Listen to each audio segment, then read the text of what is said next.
Good morning. No, it's definitely afternoon here. It's 1:41. It's 3 o'clock. I woke up at 1:41. I think my body is still on East Coast time. I started feeling a little, not to say sick, but I started feeling a little bad. I started sneezing and my eyes were watering and a little bit of congestion. So I was supposed to go to Norway today, but I just didn't feel well enough to go to the airport, get on the plane, walk around all day, go back to the airport, and then come back all the way here. I don't feel like I have enough energy to do all of that today. So today is my day of rest, and as you can see, it's still cloudy out. The sun is not out today, but it's supposed to be out tomorrow, so that should be fun. So I figure if I just take today to rest, drink some tea, like watch Netflix or whatever, I'll be good to go. Yes, that's what happens when you travel. Sometimes you don't get sick, and sometimes you might catch a little something. The sun sets like a little after 3, like between 3 and 3:30 the sun sets. So around 5 o'clock it looks like it's 10 o'clock. So not a lot of hours of daylight up here in Copenhagen or Denmark. So yeah, but for the most part my trip has been good. What's up, y'all? It is 4:46 p.m.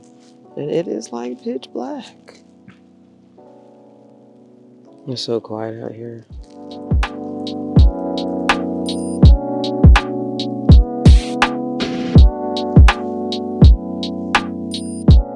I decided to head out to find something to eat. I thought about going to the grocery store, but opted for a walk instead. On my stroll, I came across this harbor, a bathing harbor, which is open year-round, 24/7, and is a designated swimming area with a nearby sauna. The area was pretty quiet, but I spotted a few restaurants that caught my eye. At the end of the pier, I turned around and decided to check out a sushi restaurant. When I got there, it was just me and one other person, but he left shortly after, so it was just me, myself, and I. It was quiet and peaceful, which was perfect for my first meal of the day. I started with some hot sake. It's my go-to because I feel like that's the best way to drink it. Cheers to the rest of my trip. I ordered shrimp tempura, miso soup, spring rolls, and a salmon roll. I definitely stuffed my face and it was worth it. The next day I felt recharged and decided to see the city from a different point of view. One of the places I was most excited to visit was our Saviour's church. I didn't do a ton of research beforehand, but I knew this was a must-see for me. To get to the top, you have to climb 400 steps, which turned out to be a great workout. Some parts of the staircase are narrow and you'll need to step aside to let others pass on their way down. Outside the church, there's a QR code where you can buy your ticket online for a specific time slot. I arrived just before the top of the hour, bought my ticket, and went straight in. The climb gets more challenging the higher you go. The stairs become more narrow, and while you can't get all the way to the very tip top, you can get close enough. The 360-degree views at the top are incredible. So, do you think this climb was worth it? Let me know in the comments. Surprisingly, even though I don't love heights and my legs usually start shaking, I was okay up there. The views were absolutely breathtaking, and if you're ever in Copenhagen, I hope you get a chance to experience it for yourself.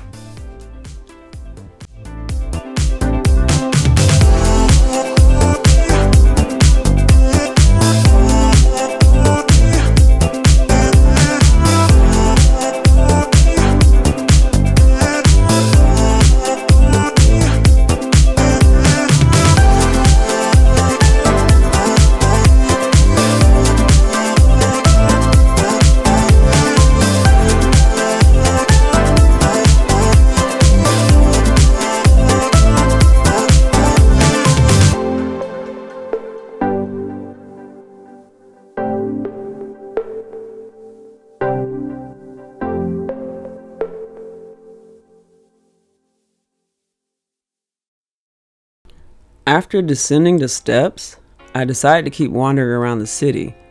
I don't really use maps when I travel. I just explore on foot, and that's how I usually discover a lot of hidden gems. I'm not big on sticking to schedules or having concrete plans. Instead, I like to have a general idea of what I want to do, and somehow, I always manage to check off most of the things on my list during my visit. Here, I'm just walking, soaking in the sights, and getting a feel for my surroundings. I noticed that things started to look familiar because I had done a canal cruise earlier in my trip. I feel like doing something like that gives you a better sense of direction and helps you navigate the city without relying so much on GPS.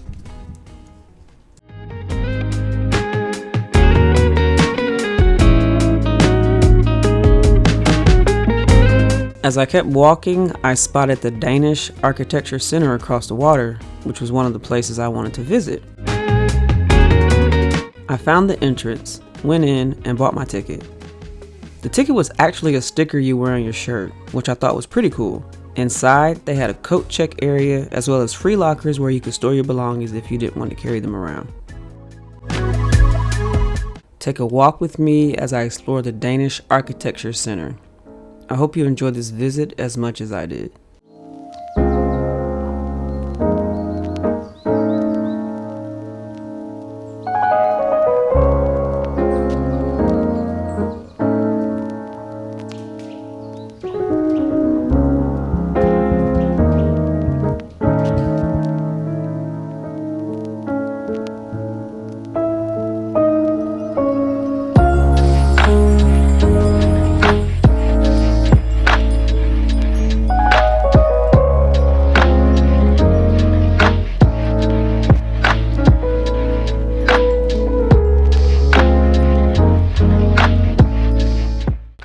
The exhibit, Water is Coming, explores the impact of rising water levels on our environments and daily lives.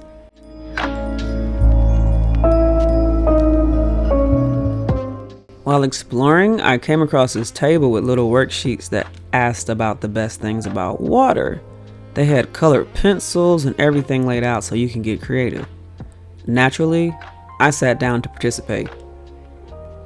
As I was coloring, a tour group walked in. They were speaking another language, so unfortunately I couldn't benefit from whatever they were learning, but that's okay. I just waited for them to pass because it got a little loud when they arrived. Oh, and by the way, that's my ticket on my shirt, the sticker. Pretty cool, right? Anyway, I was just trying to have a peaceful moment to get my Picasso on. So, I made my little drawing. There's a sun there. That's a beach, in case you couldn't tell, and those little water bubbles because the water is evaporating into the atmosphere. Honestly, I'm so proud. After my masterpiece, I decided to wrap it up and continue exploring the rest of the exhibit. For these next couple of minutes, you look, I read. New York City faces significant challenges from climate change due to its location at the mouth of the Hudson River, with much of the city sitting at sea level. As one of the world's most densely populated cities, its outdated infrastructure struggles to cope with increasingly frequent extreme heat waves and heavy precipitation. Hurricane Sandy in 2012 caused extensive flooding, resulting in damages that cost approximately $19 billion. To address these challenges, New York City is working on the Big U project, a 16-kilometer long coastal protection initiative that forms a U-shape around Lower Manhattan. This project is designed to protect the city from storm surges and rising sea levels. On a different note, I came across a housing structure designed for living on water. Personally, I don't think I could live in something that small on the water, but I can see how some people might love it. Let's take a moment to talk about the Maldives. This island nation consists of over 1,000 small islands. If sea levels continue to rise at their current rate, the Maldives could become uninhabitable within this century. As a result, the Maldivian government has been active in international climate negotiations and is exploring alternative living solutions. And that concludes my day at the Danish Architecture Center. When it was time to leave, I had 3 options: stairs, an elevator, or a slide. Of course, I chose the slide, and let me tell you, it was so much more intense than I expected. It all happened so fast with so many twists and turns, but it was so much fun. If you ever visit, make sure you go down the slide. It's even better than it looks. By the time I left the museum, it was already dark outside, of course. As I wandered the streets, I found myself back in a familiar area, which was a nice way to end the day. I hope you enjoyed this journey with me, as it was my first time visiting Denmark. Now it's time to head back home.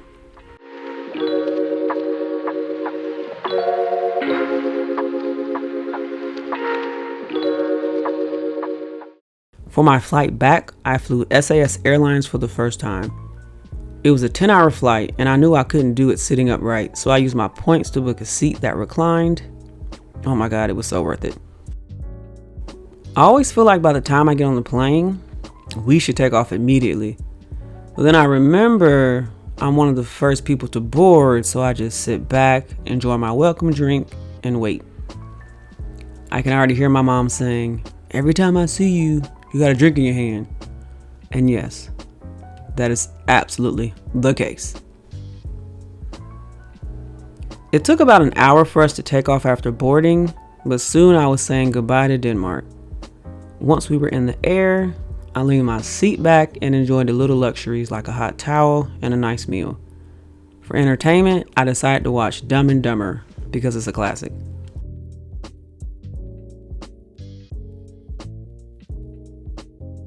About 7.5 hours into the flight, we hit turbulence while flying over Iceland. I've noticed turbulence doesn't bother me as much if I'm lying down, maybe because it feels like being rocked to sleep. But if I'm sitting up, those ups and downs are a lot harder to deal with. Thank you so much for joining me on this trip to Denmark. I hope you enjoyed it, learned something new, and were inspired to visit someday. Don't forget to subscribe, like, comment, and share. You know the drill. I'll see you on the next adventure.